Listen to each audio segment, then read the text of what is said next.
করে তাহলে কি তার চিরকাল জাহান্নামের অধিকারী হবেন, নাকি শিরক করার কারণে জাহান্নামের শাস্তি ভোগ করার পর জান্নাতে প্রবেশ করবেন? ভাই, শিরক সম্পর্কে আল্লাহ রাব্বুল আলামিন বলেছেন, ইন্নাল্লাহা লা ইয়াগফিরু আন ইউশরাকা বিহি।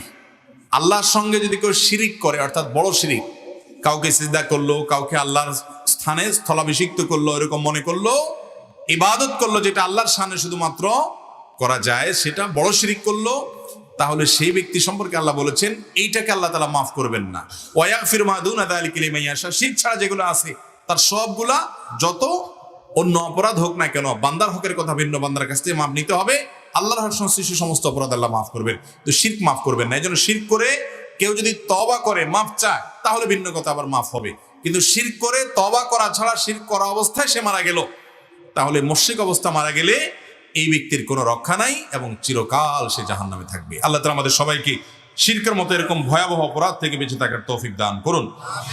এরপরে প্রশ্ন হলো, আপনার কাছে আমার একটা অনুরোধ, আপনার আস-সুন্নাহ ফাউন্ডেশন থেকে আমাদের গ্রামের অন্ধ প্রতিবেশী, প্রতিবন্ধী, ঘরবিটা নাই, এরকম লোকদেরকে সাহায্য করবেন।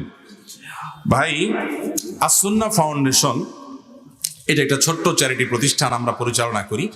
আমাদের নিয়ম হলো, আমরা চেষ্টা করি যথাসম্ভব দেশের দরিদ্র এবং অভাবী অঞ্চলগুলোতে সহযোগিতা করার।